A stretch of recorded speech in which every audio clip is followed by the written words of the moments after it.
자, 이번 시간은요, 교재 344페이지입니다. 제2절 지역 분석과 개로 분석입니다. 지역 개로 분석은 되게 중요합니다. 한 문제가 너무 잘 나와요. 만약 여기서 나왔다면요, 꼭 득점하세요. 득점 찬스예요. 자, 그러면 지역 개로 분석은 다시 우리가 지난 시간 보았던 형성 요인 종류가 일찍에 세 가지가 있다. 그러면 여기서 자, 부동산 특유의 지역 요인을 분석하자 지역 분석이고요. 다음에 개론을 분석하자 개론 분석입니다. 이때 이 지역 요인 하게 되면 주로 여러분들 잘 아시는 용도 지역 볼까요? 주거 지역, 상업 지역, 공업 지역, 농지 지역, 임지 지역, 주상공농임. 주로 이제 용도별로 지역을 분석해요. 용도별로. 반면에 개별에는요, 부동산 하나하나, 그러니까 토지 하나하나 또는 건물 하나하나, 그래서 토지와 건물 하나하나 분석이 바로 개별 분석이 됩니다. 자, 이렇게 봤을 때 지역 분석과 개별 분석은 여러분들이 중개업을 하시면 자기도 모르게 이 분석이 나올 수밖에 없는 겁니다. 예를 들어 볼게요. 자, 어떤 사람이 아파트를 팔러 하세요. 그래서 아파트를 팔려고 하니까 중개사가 묻죠. 팔리는 아파트가 어느 동네 아파트입니까? 그 아파트가 평수가 몇 평입니까? 자, 그러면 동네부터 먼저 물어요? 평수부터 먼저 물어요? 예, 동네부터 먼저 묻잖아요. 동네부터 먼저 묻는 게 바로 지역 분석입니다. 그래서 동네를 물었더니 우리 아파트가 강남에 있대. 지역이 얼마나 좋아요. 동네가 얼마나 좋아요. 얘가 바로 지역 분석입니다. 그래서 이제 강남 하니까 정말 좋은 지역이네요. 그 다음에 묻는 것이 그 아파트 평수가 몇 평입니까? 언제 신축했습니까? 이 방향은 어떻게 됩니까?를 따지잖아요. 이게 바로 개별 분석입니다.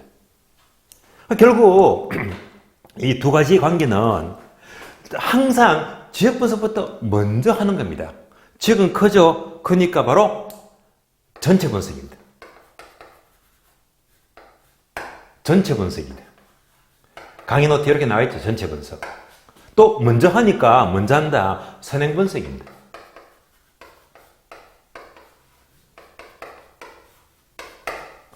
그런 다음에 이제 예를 묻잖아요. 그래서 영향을 주면서 지역 분석 영향을 받으면서 이제 개별 분석하게 되면 바로 하나하나 묻게 되니까 바로 부분 분석입니다.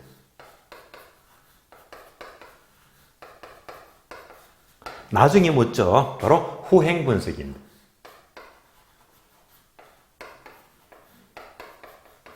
자, 이런 관계를 자연스럽게 알 수가 있잖아요. 자, 그래서 또 강의 노트 보게 되면 화살표가 이렇게 나옵니다. 그리고 네모가 나와요. 이거 중요합니다. 또 네모가 나와요. 되게 중요합니다.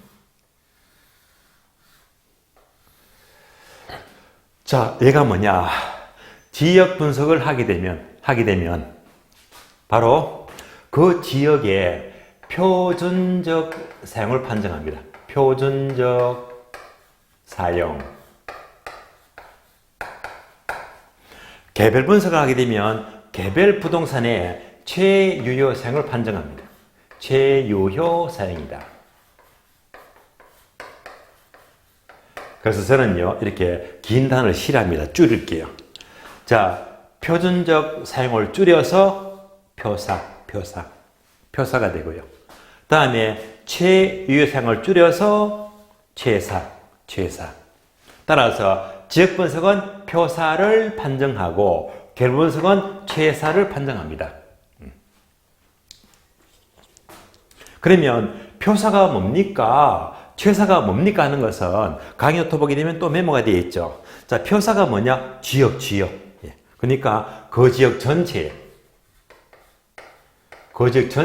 가장 일반적이고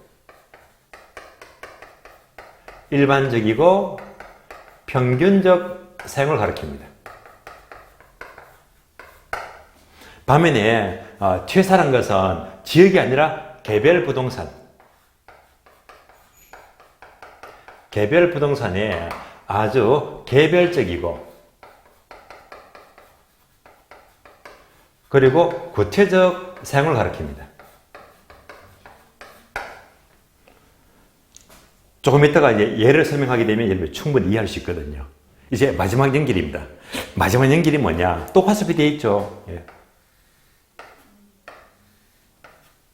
중요합니다. 네모. 또 네모. 자, 서면서 공부합니다. 그러면 표사를 판정하게 되면 무엇이 나오느냐? 그 지역 전체의 가격 수준이 나와요. 가격 수준. 다음에 개별 분석의 또를 통해서 최선을 판정하게 되면 무엇이 나오느냐? 가격 수준이 아니고 구체적인 가격이 나옵니다. 이렇게 연결이 됩니다. 자, 틀을 잡았는데 지금부터 예를 들면 이제 표사가 뭔지 최사가 뭔지를 아시겠는데 예를 잘 따라오세요. 예를 들어 볼게요. 예를 들면 자, 서울의 노량진 아시죠? 노량진 지역입니다.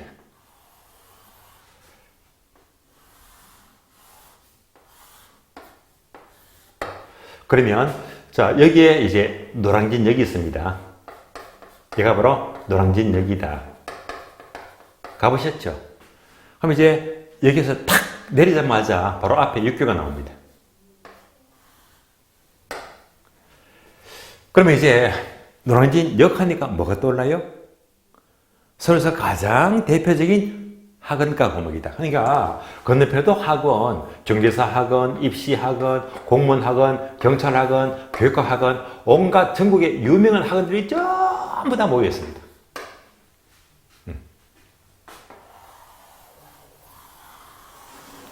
노량진 지역입니다. 그럼 정리해 볼까요? 자, 그러니까 이 전체를 분석하자. 얘가 바로 지역 분석입니다. 지역 분석은 표사를 판단하겠죠. 그러면 이 지역 전체에 가장 일반적이고 평균적 사용인데, 그러면 여러분들이 충분히 알 수 있잖아요. 이 지역 하니까 가장 먼저 뭐가 떠올라요? 가장 유명한 학원들이 모여있다. 바로 학원가 골목입니다. 또 노량진역 건너편에 또 구호선입니까? 그래서 바로 전철 역세권이다. 역세권. 그러면 이제 학원들이 많잖아요. 역세권이잖아요. 이때 이 유동인구가 엄청 많습니다. 유동인구가 많다. 뿐만 아니죠. 학원 주변에, 자, 골목이 이제 학원 주변에, 이 학원 주변에 학원 관련 시설이 많죠. 즉, 부대시설.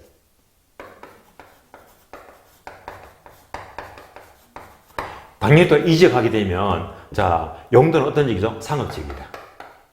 용도가 상업지역이다. 그럼 이제 주변에 학원 관련 부대시설 하게 되면 여러분들이 어떤 게 떠올라요? 가장 먼저 뭐지? 예, 식당.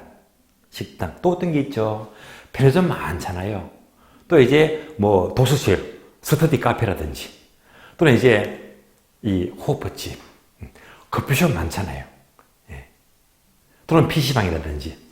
그러니까 이런 관련 부대시설이 많더라 말입니다. 많더라. 뿐만 아니고 안에 쭉 들어가면 이제부터 고시촌, 원룸촌이 형성되잖아요. 그래서 이제 뭐 고시촌이다. 등등. 얘가 뭡니까? 이 전에가 가장 먼저 전반적으로 이렇게 이용하고 있더라. 얘가 전부 다 뭐죠? 바로 표사. 즉, 표준적 사용입니다. 그럼 여러분들이 중개하게 되면 만약 내가 중개를 하는데 손님이 왔다 하게 되면 가장 먼저 이 지역은요 상업지역이거든요, 학원들이 많거든요, 역세권이다, 유동인구 많습니다, 관련 부대시설, 이걸 다 설명하잖아요. 얘가 알고 보면 지역 분석입니다. 즉 표준적 사용, 표사를 설명을 하는 겁니다. 그러면 이제 이만큼 설명하면서 이제 뭐가 나와야 되겠지? 얘가 나와요. 그래서 이 지역은 이렇게 좋은 동네인데 저 건너편에 있는 종로만큼 못지않는 아주 상권이 아주 좋은 지역이다. 그래서 이 지역 가면 땅값 비싼 거 아시죠? 그러니까 이 지역은 일반적으로 가격 수준은 바로 가격 범위를 말해요. 그래서 이 지역은 싸게는 얼마, 비싸게는 얼마. 그러니까 이 지역은 싸게는 2천만 원이었어. 비싸게는 평당 5천만 원. 여기 잡아볼까요? 요 사이에서 거래가 이루어집니다. 그래서 얼마에서 얼마, 싸게는 얼마, 비싸는 얼마. 얘가 바로 가격 수준입니다. 가격 수준. 되시겠죠? 따라서 항상 지역 분석은 그 지역의 전반적인 흐름을 알려준다. 표사를 설명하고요. 그러니까 이 지역은 전반적으로 얼마에서 얼마 사이에서 거래가 되고 있습니다. 여기까지가 지역 분석입니다. 다음에 이제 개별 분석은 뭡니까? 부동산 하나하나. 얘가 뭐죠? 개별 분석이죠. 부동산 하나하나. 이렇게 하나하나 따지게 되면 얘가 바로 개별 분석입니다. 그러니까 지역 분석의 영향을 받으면서 개별 분석이 정해지게 되고, 표사 영향을 받으면서 최사가 정해지게 되고, 영향을 받으면서 가격수 영향을 받으면서 구체적인 하나의 가격이 정해지는데요. 그럼 이제 자, 고객이 김밥집을 하려고 하니까 큰 돈이 없잖아요. 만약 대로변에 위치가 얼마나 좋아요. 여기는 평당 얼마씩 하지? 5천만 원. 10평이면 5억입니다. 김밥집은 택도 없잖아요. 얘는 안 되겠네. 안 됩니다. 그럼 이제 예산이 안 맞으니까 조금 싼 데로 갑시다. 골목 들어와요. 들어오게 되면 또 여기도 위치가 좋네. 얘도 비싸. 평당 얼마 하더라? 평당 4천만 원. 얘도 10평이면 4억입니다. 얘도 안 되겠다. 그럼 또 내려갑니다. 또 그래도 떨어졌잖아요. 또 이거 하니까 평당 3천만 원입니다. 10평이면 3억이죠. 얘도 안 되겠네. 그럼 또 골목 들어가자. 골목 들어가요. 들어가서 자, 이 부동산 얘는 평당 2천이니까 한 2억 잡으면 되겠다. 네. 그래서 이제 이걸로 결정하자. 그래서 이 범위에서 하나의 가격이 정해지잖아요. 얘가 바로 최사가 반영된 가격입니다. 따라서 결국 개별 분석은 하나하나 부동산의 최사를 판정해서 최종적인 가격을 결정한다라고 보시면 돼요. 그래서 재분석과 개별 분석은 항상 선차선후 서로 밀접한 관계를 이루고 있습니다. 그럼 한 번 더 볼까요? 자, 뭐지? 자, 이 지역은 뭐라고 했다? 하금가 골목이니까 뭐가 많다고 했죠? 부대시설. 하게 되면 식당. 식당도 종류가 두 가지 있죠. 두 가지. 어떤 게 있습니까? 식당 하게 되면 먼저 고급 식당이 있고 실비 식당이 있어요. 두 가지. 그럼 이제 여러분들이 보시기에는 노량진에 하금가 골목 하게 되면 자, 이 노량진 지역에서 식당의 표사, 즉 일반적 사용은요, 고급 식당일까요? 실비 식당일까요? 예, 당연히 학생들이 무슨 돈이 있겠습니까? 어떤 식당? 바로 실비 식당입니다. 그래서 결국 노량진 지역에서 식당을 차린다면 이 노량진 지역의 식당의 표사란 것은 고급 식당이 아니고 어떤 식당? 실비 식당. 얘가 바로 표사가 돼요. 그럼 당연히 이것이 대세이기 때문에 이런 영향을 받으면서 자, 식당 하나 차리는 것도 뭐지? 최사. 이것도 뭐지? 고급 식당이고 실비 식당을 차려야 됩니다.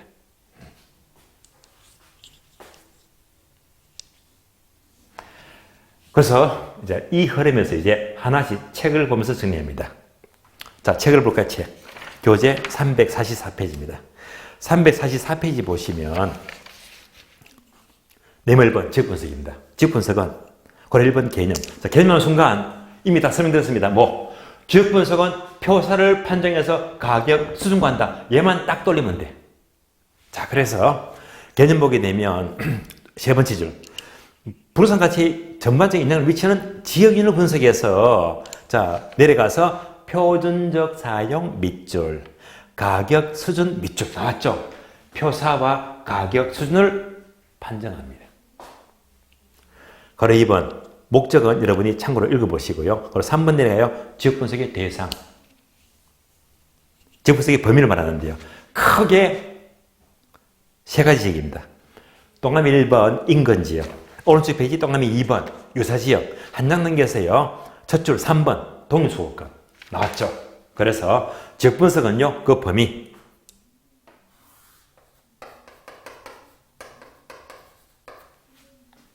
자, 그 범위가 세 가지 지역입니다.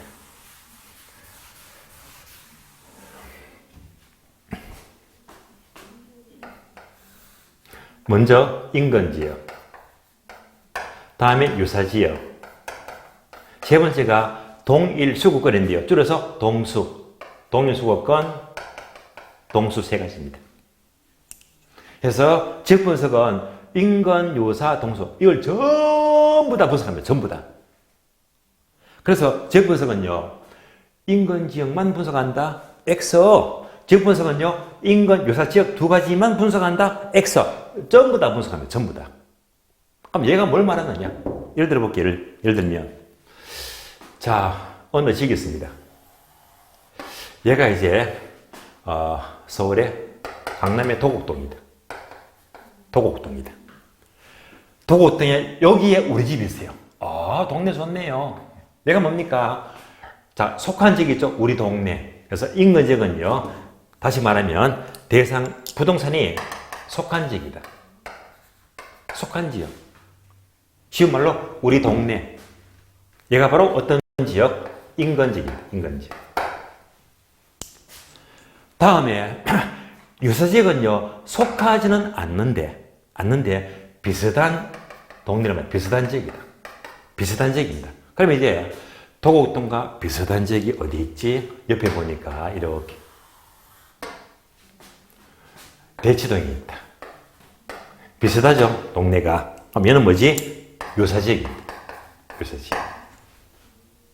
그러면 비슷한 동네는 한 개만 아니라 여러 개 있죠. 다시 말하면요. 좀 떨어졌지만은 뭐가 있더라? 자, 개포동이 있다. 동네 좋잖아요. 이것도 비슷하죠? 유사지역입니다.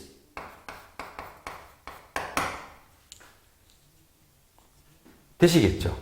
다음에 세 번째, 동일 수거권은 동일 수요 공급권이니까 얘는요, 모두 합한 권역이다. 모두 합한 겁니다. 합해볼까요? 이거 이만큼. 모두 합하니까 얘가 바로 동일 수거권, 동수가 돼요. 자, 그래서 결국 지역 분석은 인근, 유사, 동수 전체를 분석합니다. 그래서 인근, 유사, 동수를 분석합니다. 되시겠죠? 그러면 이제 하나씩 살펴봅니다. 첫 번째, 동남아 1번 인근지역입니다. 자, 인근지역 뭐라고 했죠? 속한 지역이죠. 속한 지역. 그래서 니은번 보게 되면 니은번 동그라미 인근지역의 특징. 얘가 전부 다 구구절절 시험 지문들입니다. 자, 인근지역은요. A번 보게 되면 대상 부동산이 밑줄 하세요. 속한 지역 밑줄. 속한 지역입니다. B번요. 인근지역의 특성은 지역의 부동산 가치에 직접 영향을 미친다. 밑줄 하세요. 직접 영향 밑줄. 직접 영향. 직접 영향입니다. C번요. 인근지역은 밑줄 하세요. 특정 토지의 용도 중심. 특정 용도 중심 밑줄 하세요. 특정 용도가 뭐냐? 그러면 특정 용도 중심하게 되면 또 이렇게 설명드렸습니다. 자, 특정 용도 하게 되면 이렇게 적어주면 돼요. 어떻게 적을까? 화살표. 사실상 용도 적어주면 돼요. 사실상 용도이다.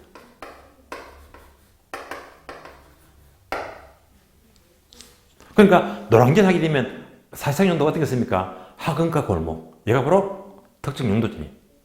그러니까 사실상 용도 중심이 바로 특정 용도를 가리킵니다. 유의할 점은요. 사실상, 다시 말하면 현실적인 용도 중심인데 유의할 점은 자, 이런 단어가 출제됐습니다. 인근 지역은 공법상 용도 지역과 일치한다. 이런 문장은 X. 틀린 말입니다. 그러니까 인근지역은요, 사실상 용도 중심이기 때문에 공법상 용도지역과는 일치할 수도 있고 안 할 때가 더 많습니다. 그러니까 이제 이런 문장은 X 틀린 말입니다. 또 이런 것도 추출했습니다. 어떻게? 두 번째. 자, 인근지역은 행정구역. 자, 행정구역 하게 되면 어떤 게 떠올라요? 무슨 동, 무슨 리. 자, 동, 리와 같은 행정구역과 일치한다 해도 X 틀린 말입니다. 그래서 인근지역은 공부상 용도지역과 행정과 일치하는 것은 아니라 사실상 용도 중심, 얘가 바로 특정 용도 중심을 가리킵니다. 다음에 자, 2번 볼게요. 2번 보시면 인근지역은 도시와 농촌과 같은 밑줄 아세요? 지역사회보다는 작은 생활권 밑줄. 그래서 도시, 농촌 같은 지역사회보다는 큰 하면 틀린 말입니다. 작은 생활권입니다. F번요. 인근지역은 고정적 경제적인 것이 아니라 밑줄입니다. 유동적이고 가변적이다 밑줄. 항상 지역은 변화합니다. 변화 안 돼요. 자, 인근지역 충분히 따라오셨죠? 여기까지 정리하시고요. 다음에 2번 내려가죠. 유사지역. 유사지역은 뭡니까?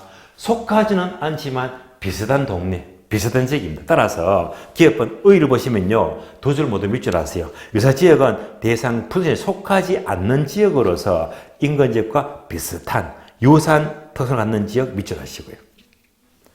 니은번 특징 내려 특징. 특징은요. A번 볼까요?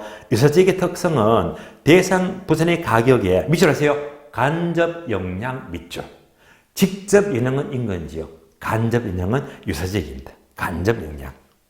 자, 그리고 C번도 출제되고 있죠. 모두 밑줄 하세요. 유사지역은 인근지역과 지리적으로 인접해 있느냐 여부는 중요하지 않다. 이 말이 무슨 말이냐? 다시 이 그림 보세요. 속해 있다 인근지역. 속하지는 않지만 비슷한 동네가 유사지역입니다. 그러면 이 그림 잘 보시면 인근지역은 오로지 하나밖에 없어요. 왜? 속해 있는 우리 동네는 하나밖에 없으니까. 근데 속하지 않는 비슷한 지역은요, 1개, 2개, 3개, 4개 복수가 가능합니다. 이때, 자, 이 지역은요, 인근지역과 거리가 가깝죠. 가깝다. 얘는요, 멀리 있지. 이것만 보더라도, 유사지역은 거리가 멀고 가깝고를 따지지 않습니다. 그래서 거리를 따지지 않습니다. 그래서 우리 시험은요, 이렇게 출제 잘 됩니다. 유사지역은 인근지역과 인접해 있어야 한다. 인접할 필요가 없습니다. 멀리 있어도 관계가 없잖아요. 인접해 있어야 한다 하면 틀린 말입니다. 인접할 필요가 없습니다. 없다. 자, 그러면 이제 교재 맨 밑에 박스 그림 있죠. 자, 그림 보게 되면 요 그림이잖아요. 속하면 인근지역, 비슷하면 유사지역. 그럼 이제 그림에서 한 개 돼 있죠. 주변 용도지역. 주변 용도지역입니다.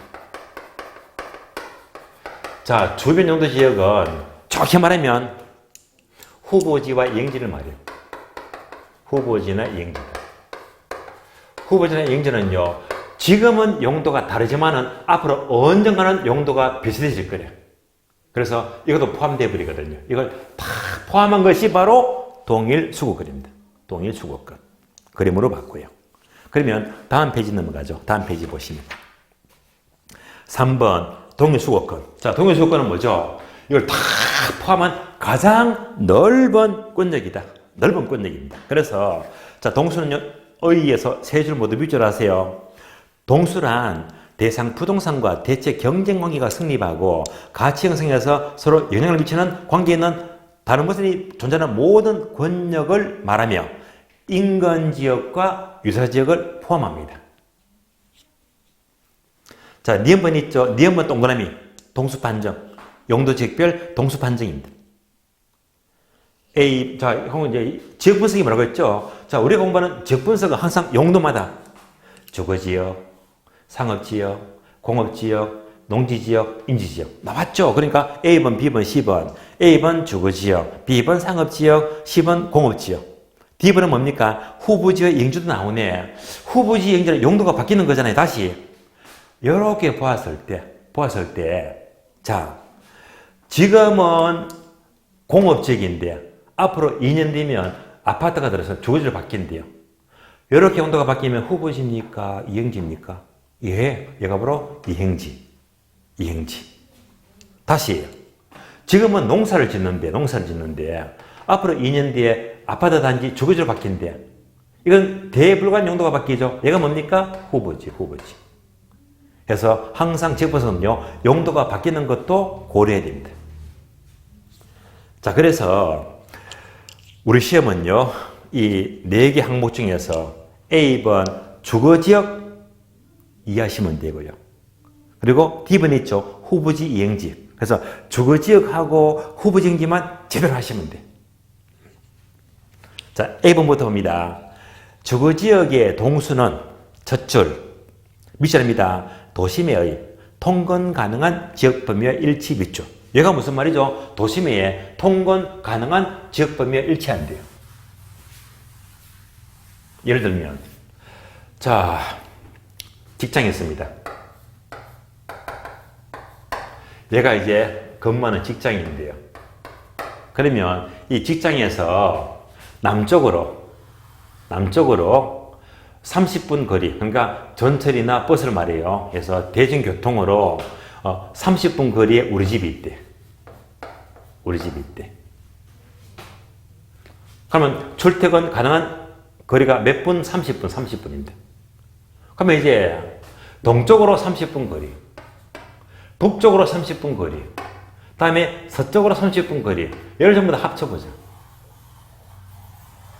얘를 말해요.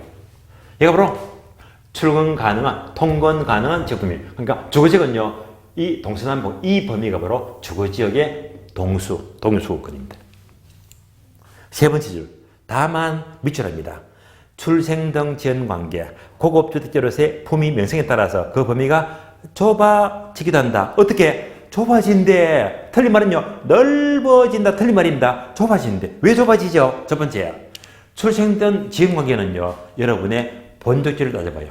자, 본적지가 한 개입니까? 여러 개입니까? 하나밖에 없잖아요. 내가 태어난 동네가. 그러니까 좁아지겠지. 다음에, 고급주택지로서 품위 명성하게 되면 특히 서울에 아주 부천에 있죠. 청담동에 있죠. 한운동에 있잖아요. 많지가 않아요.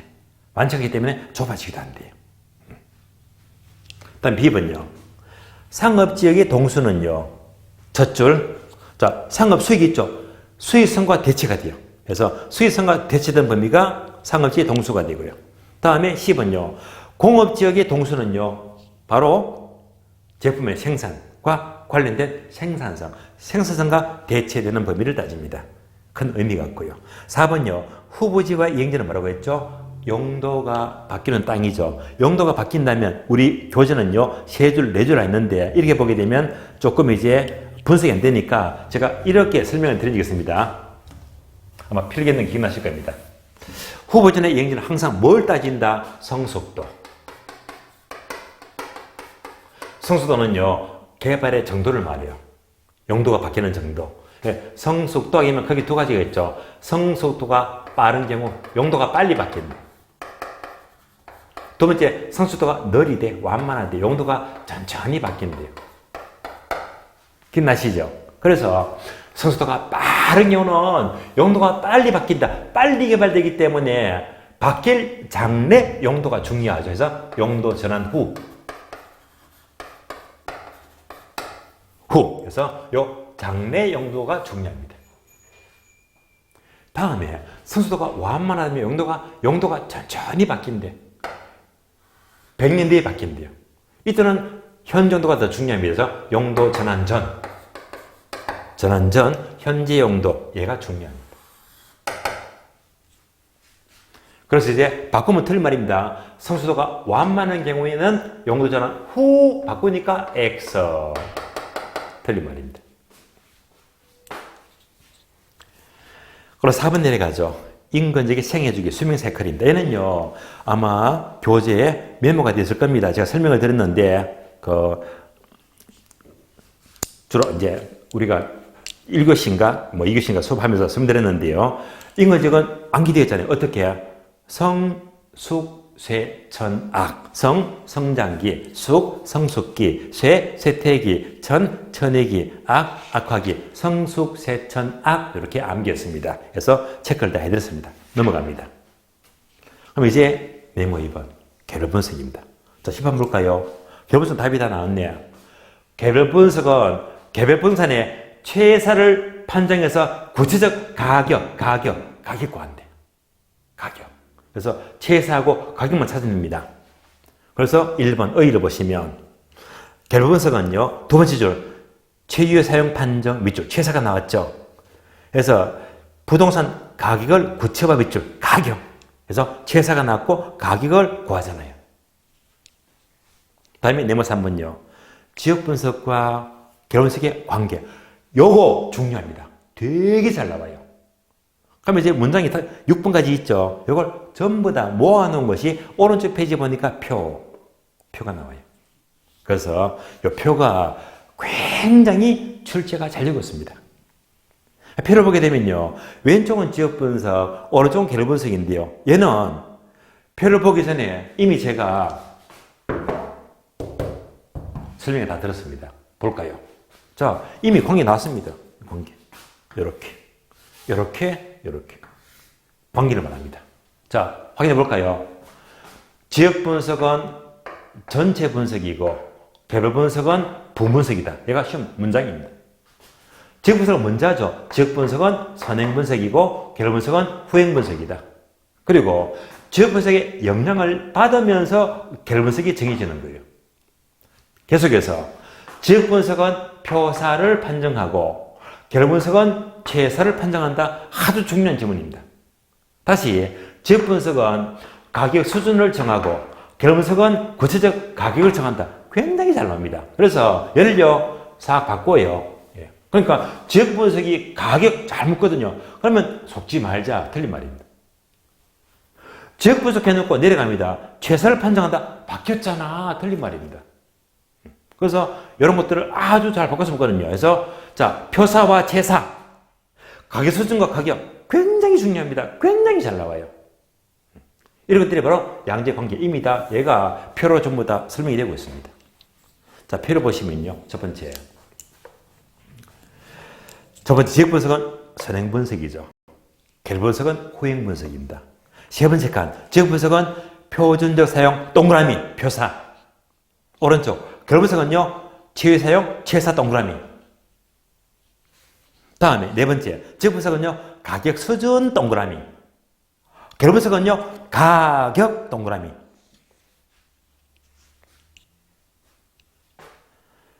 자, 두 칸 내려가세요. 지역 분석은 적합의 원칙을 적용한다. 아직 공부 안 했습니다. 요거, 지원칙에서. 근데 얘는요, 지원칙 공부하게 되면 저절로 나와요. 그러면 적합 원칙에다가 또 하나만 적어줄래요? 적합 원칙에다가 괄호 적어줍니다. 경제적 감가 적어줘요.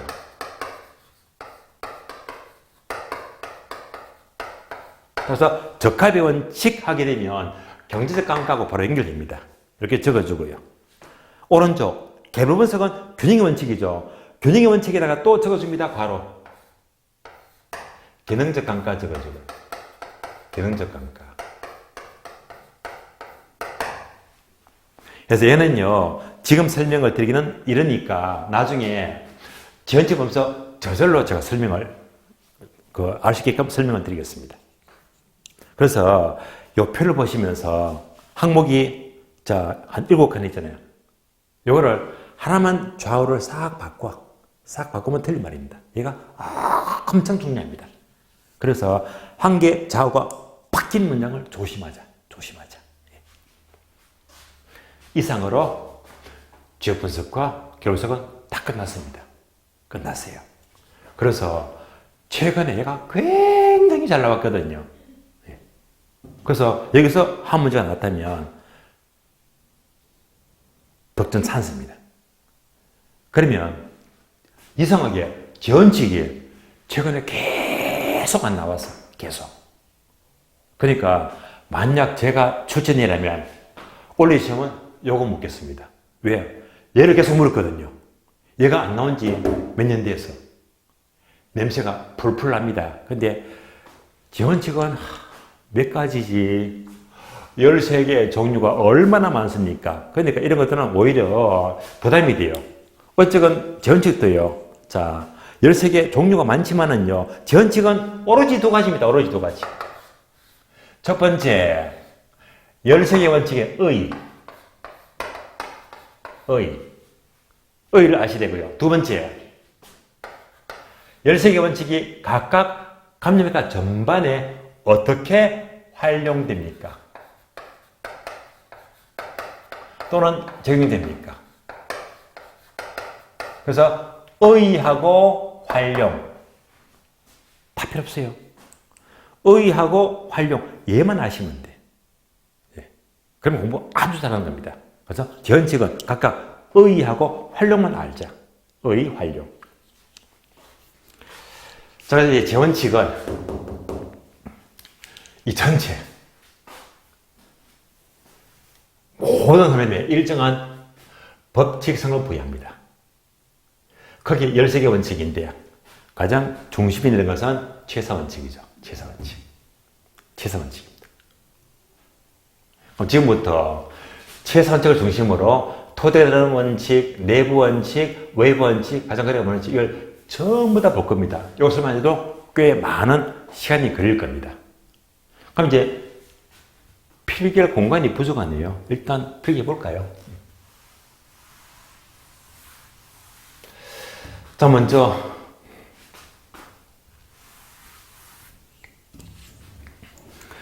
자, 첫 번째가 최사원칙을 공부합니다. 최사원칙.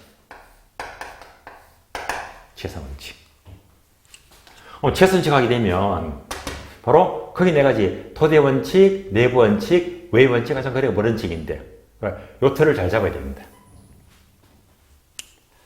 아무래도 필기 공간이 부족합니다. 부족해서 일단 잠시 좀 보려고요.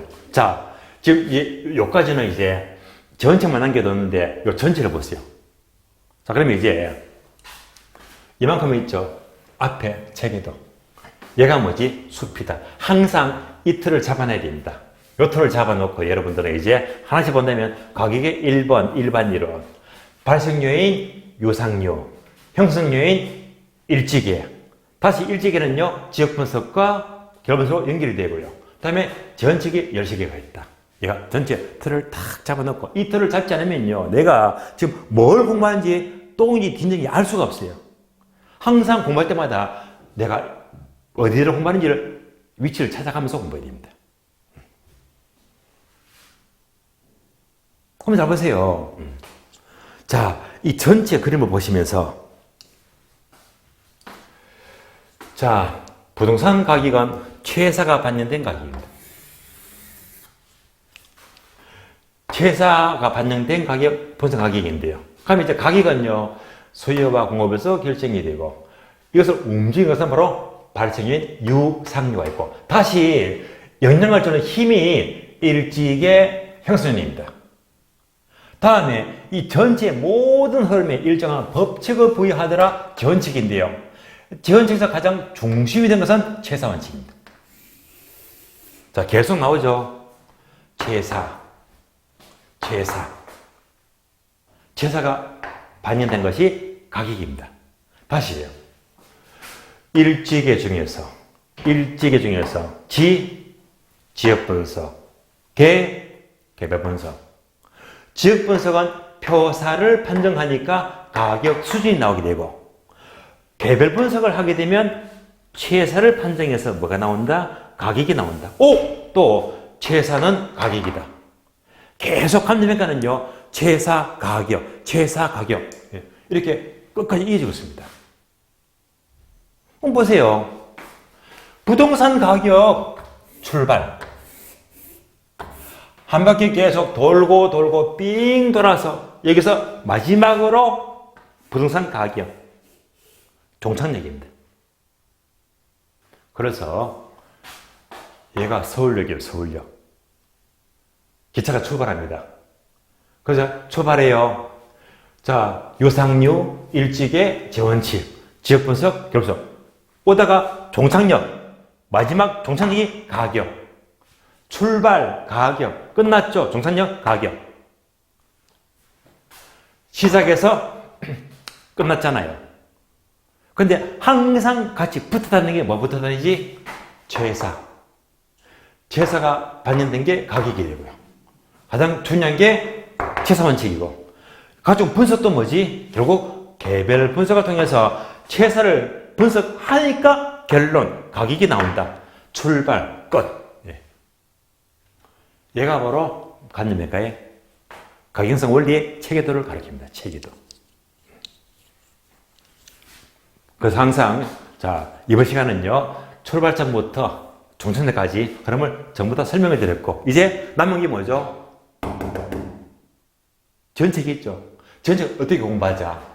의의하고 활용만 공부하시면 돼요. 그럼 지금부터 자, 7, 8좀 지우고 설명해 드립니다. 지우고요. 자, 지금 전체를 공부하는 겁니다. 아이고, 지우기 아깝습니다. 이만큼 정성이 들었는데.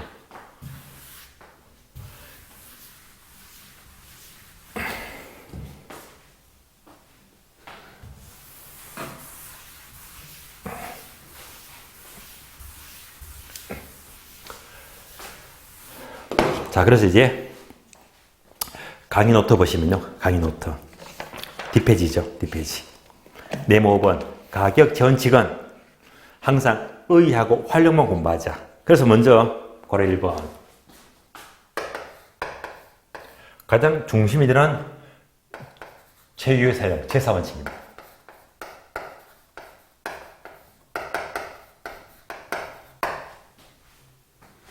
그러면 이것을 중심으로 모든 관계를 따져본다면 거기에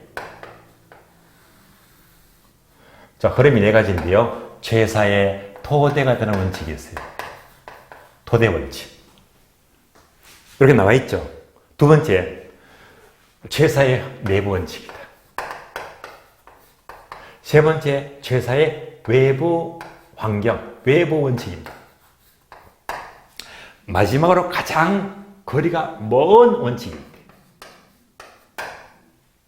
그래서 먼저 이것부터 정리합니다. 여기서 이제 전칙이 다 나와요. 따라서 최사 원칙을 중심으로 먼저 토대가 되는 원칙은 메모되어 있죠. 강의 노트에 변동과 예측의 원칙입니다.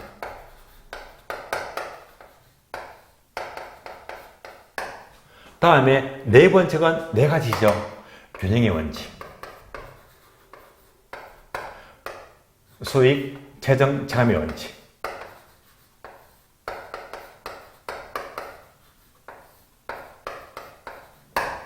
다음에 수익, 배분의 원칙입니다.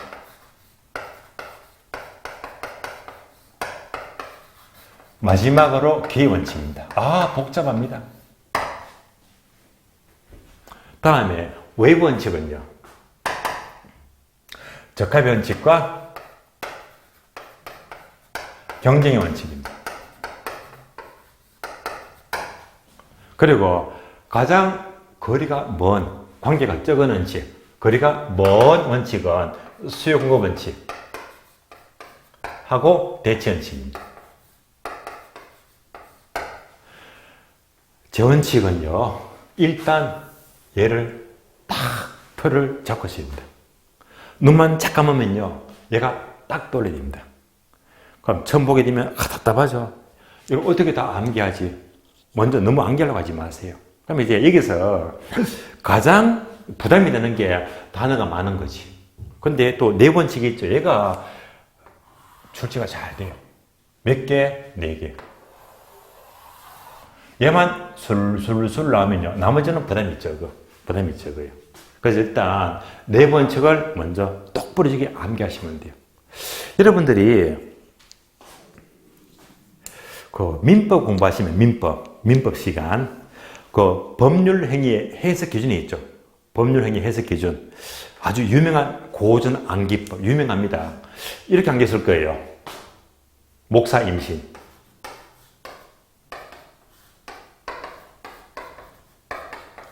목사 임신. 그러니까 법률 행위 해석 기준은요. 자, 목사 임신. 다시 말하면요. 법률 행위의 목적. 두 번째, 사실인 관습 따지고요. 임의 규정이죠. 신의 성실의 원칙이죠. 신의 식이다. 그래서 법률의 해석 기준은 이렇게 목사, 임신 네 가지가 있다. 근데 이렇게 암기를 했는데 어떻게 목사가 임신합니까? 말도 안 되잖아요. 논리가 안 맞잖아요. 그럼 이제 임신은 누가 하죠? 목사가 아니고 여자가 임신하지. 누가 임신하죠? 여자가, 즉 형수가 임신하죠. 그래서 자, 되는 말은 목사 임신하고 형수가 임신했다가 말이 맞잖아요. 그럼 잘 볼까요? 형수가 임신했다. 7자. 형수가 임신했다. 7자를요. 5자로 줄이면 어떻게 될까요? 형수가 임신했다를 5자로 줄이자. 5자로. 줄이면 뭐가 될까요? 정답. 형수 A배기. 형수 A배기. 형수가 임신했다. 형수 A배기.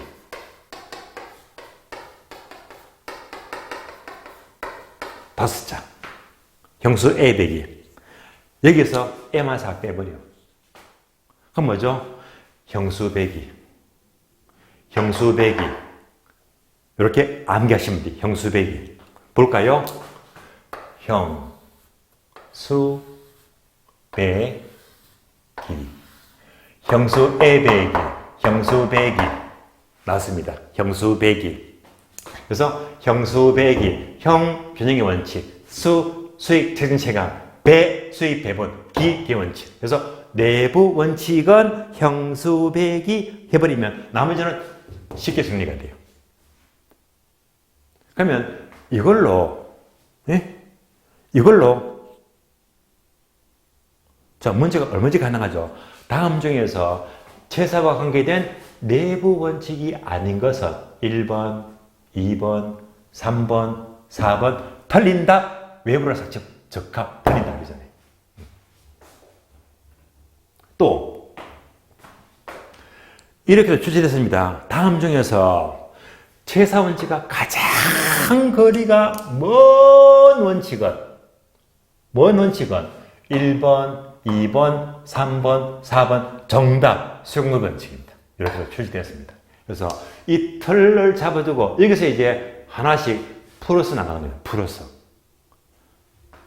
자, 그래서 이제 풀어서 보게 되면 먼저 토대 원칙 있죠? 제사의 토대 원칙입니다.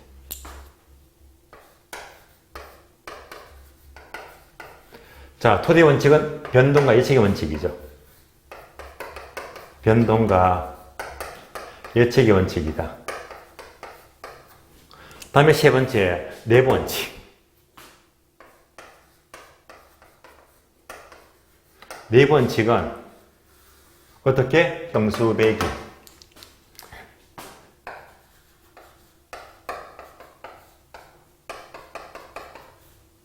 형수 배기 네 가지다. 그래서 균형의 원칙입니다. 다음에 수익, 최종 제한의 원칙입니다. 다음에 배, 수익, 배분의 원칙입니다. 기 원칙입니다. 그래서 형수, 배기 네 가지입니다. 다음에 외부 원칙.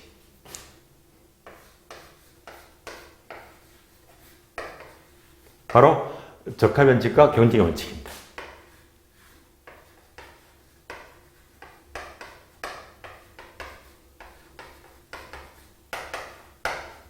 마지막으로 가장 거리가 먼 원칙.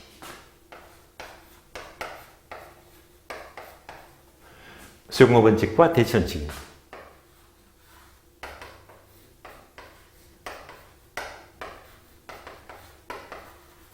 그래서 우리 기본서도요, 목차가 이렇게 설명이 되어 있거든요. 그럼 교재 볼까요? 교재 보시면 제 원칙이 339페이지죠. 자, 339페이지 보게 되면 괄호 2번 지원칙의 분류, 종류, 동함 1번 토대 원칙이 있죠. 토대 원칙이 기역번, 미연번, 변동의 원칙과 예측 원칙입니다. 이렇게 봤을 때 자, 토대의 원칙은 한마디로 시간 법칙입니다. 시간 법칙이다.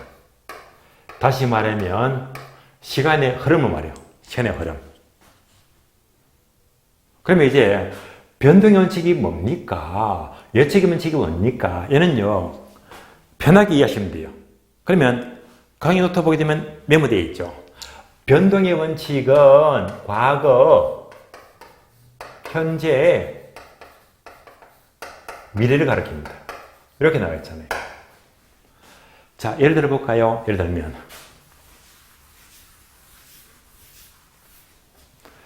자, 저희 공인모 빌딩이 있죠. 10층 빌딩입니다. 조안역 앞에 있잖아요. 그러면 자, 이 빌딩 가격은요, 5년 전 다르고 현재 다르고 5년 후가 달라집니다. 그러니까 부동산 가격은요, 5년 전, 현재, 5년 후, 즉 과거, 현재, 미래 가격이 당연히 달라질 수밖에 없잖아요. 부동산 가격은 끊임없이 계속 변동합니다.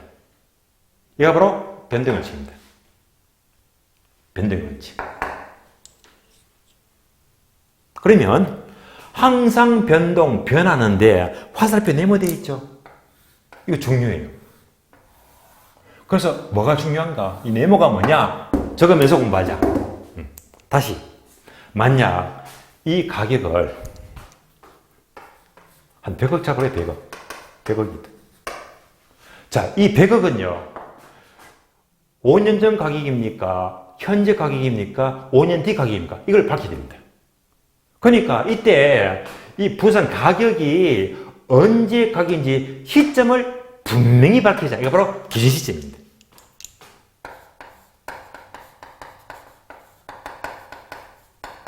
따라서 부동산 가격은 항상 과거, 현재, 미래 변하기 때문에 이 가격이 언제 시점의 가격을 분명히 밝히자. 그래서 기준의 근거를 제시합니다.